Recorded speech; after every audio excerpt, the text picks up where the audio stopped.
The Mona Lisa, the Pietà, the girl with a pearl earring.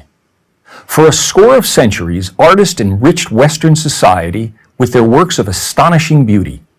The Night Watch, the Thinker, the Rocky Mountains.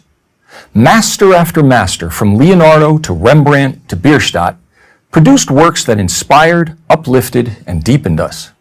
And they did this by demanding of themselves the highest standards of excellence, improving upon the work of each previous generation of masters, and continuing to aspire to the highest quality attainable.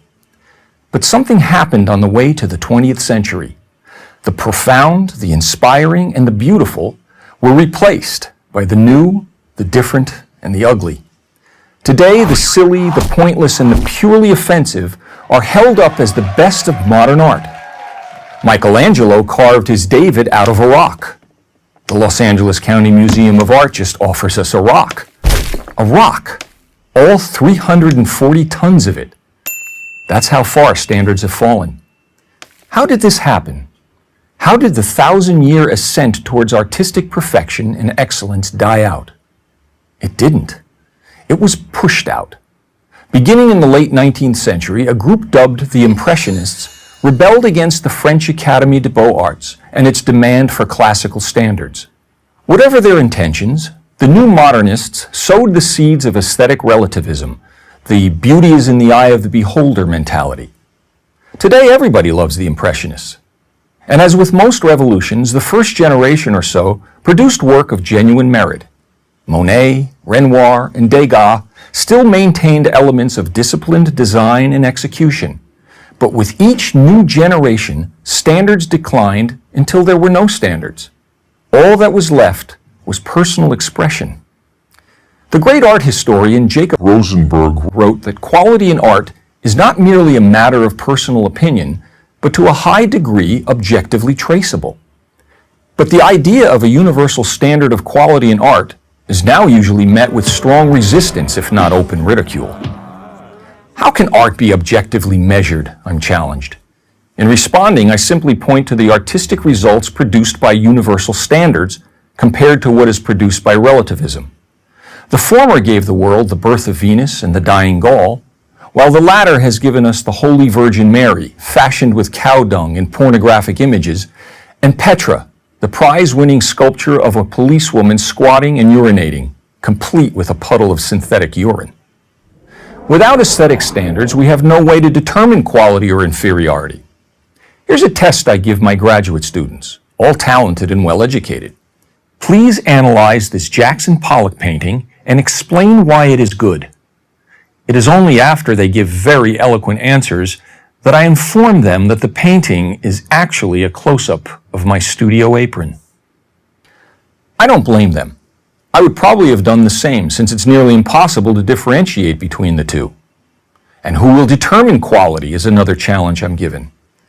If we are to be intellectually honest, we all know of situations where professional expertise is acknowledged and depended upon. Take figure skating in the Olympics, where artistic excellence is judged by experts in the field. Surely we would flinch at the contestant who indiscriminately threw himself across the ice and demanded that his routine be accepted as being as worthy of value as that of the most disciplined skater. Not only has the quality of art diminished, but also the subject matter has gone from the transcendent to the trashy. Where once artists applied their talents to scenes of substance and integrity from history, literature, religion, mythology, etc., many of today's artists merely use their art to make statements, often for nothing more than shock value. Artists of the past also made statements at times, but never at the expense of the visual excellence of their work. It's not only artists who are at fault. It is equally the fault of the so-called art community, the museum heads, gallery owners, and the critics who encourage and financially enable the production of this rubbish. It is they who champion graffiti and call it genius, promote the scatological and call it meaningful. It is they who, in reality, are the naked emperors of art, for who else would spend $10 million on a rock and think it is art? But why do we have to be victims of all this bad taste? We don't. By the art we patronize at museums or purchase at galleries, We can make our opinions not only known but felt. An art gallery, after all, is a business like any other. If the product doesn't sell, it won't be made. We can also support organizations like the Art Renewal Center that work to restore objective standards to the art world. And we can advocate the teaching of classical art appreciation in our schools. Let's celebrate what we know is good and ignore what we know is not. By the way, the white background you see behind me is not simply a white graphic backdrop. It is a pure white painting by noted artist Robert Rauschenberg at the San Francisco Museum of Modern Art. Postmodernism is a critique of what we assume to be real. Postmodernism argues that there's no absolute truth and that the basic structures on which we've built our whole society are just social constructs. So some of these social constructs could include power relations, gender binaries, social classes, all the kinds of things that we take for granted and we assume are real or fixed. Postmodernism actually plays with, satirizes, or just completely deconstructs and says, well, no, these actually aren't necessarily true or inherently true. They are things that we've created as a society or as cultures, and now we just believe to be the truth. So, one of the constructs that postmodernism wants to break down is the whole idea of good versus evil. It also wants to break down this idea of the binary male and female. Concepts like privilege, patriarchy, cultural appropriation, toxic masculinity, rape culture, everything being a social construct. These are all postmodernist ideas. If you look at the Gothic architecture, like reached up to God, whereas you see like modern art is just degrading. Do you see a relation between art and the spiritual realm? Modern art is Jewish. The Jews control modern art. I'll give you an example, or I'll ask you a question. Why is putting a crucifix in urine? Why is that art? They would say because it's edgy, and the purpose of art is to shock the establishment. Yes. Okay. The answer I would give is because the Jewish curator of the Brooklyn Museum put it in his museum.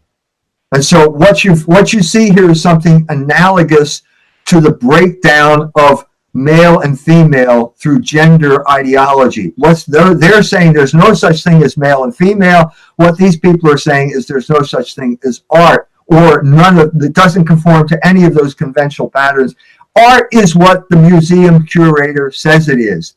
And what you saw over this period of time, after World War II, was the beginning of abstract expressionism, was basically oligarchs. The Rockefellers were involved. Nelson Rockefeller bought Jackson Pollock paintings and put them up in Chase Manhattan banks. But the oligarchs, first the WASP ruling class, and then the Jews, taking over the art world and then redefining it as what they do. Okay? This is my friend Israel Shamir has written about this. He's married to a Swedish artist. They collaborated on a story on art. He said he's obviously a convert he was a Jew. He's now Russian Orthodox. He said no group of people in the world is less qualified to make judgments about art than the Jews, because for centuries it was sinful to have any type of representation.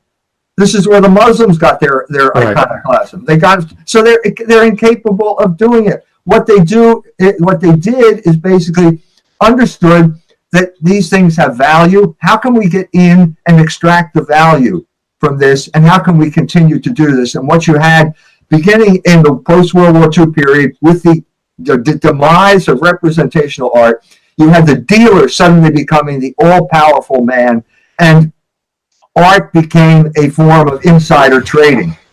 So that basically you would go in there and you'd look at something. I can't even tell whether it's hung right side up or upside down, but the dealer would say, this man is the hot guy right now, and if you buy it, the price will go up. Well, of course it will. It's just like stock. If everybody buys it, the price goes up, and so it becomes a self-fulfilling prophecy. And that, I think, is the at least one of the explanations of why modern art took the direction it did. This is the sculpture that's caused so much outrage. Entitled McJesus, it displays a fast food outlet's famous mascot hanging from a cross, an important symbol in Christianity. Haifa Museum has Oh, added a tell me disclaimer more. that it's not meant to cause offence, but it has. On Friday, hundreds of protesters faced off with the police on the streets as they attempted to force their way into the museum to remove it themselves. Others are camping outside until the work is taken down. This is something I kneel for. I redeem it with my soul. We started with the heads of the churches. A petition was offered to the judiciary to remove it. We will continue through peaceful rallies and vigils with the churches, the museum and the municipality. We won't be quiet until we reach a solution. We need to understand that freedom of expression is interpreted in different ways in different societies. We live today in Israel.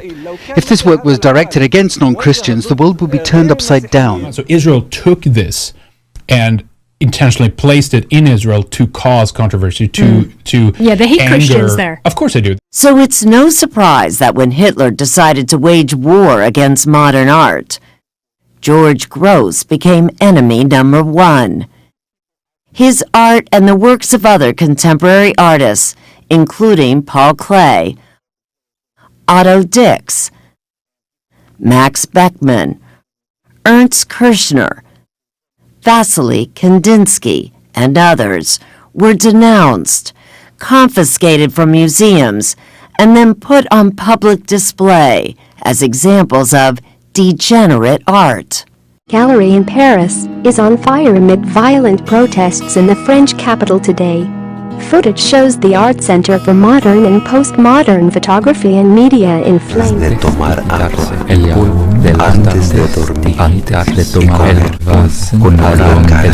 Jewish, degenerate, Bolshevik, insane become interchangeable categories. Because postmodernism, in many ways, especially as it's played out politically, is the new skin that the old Marxism now inhabits. Why is beauty so threatening to the devil? Why is art so threatening to the devil? Because it inspires. It inspires.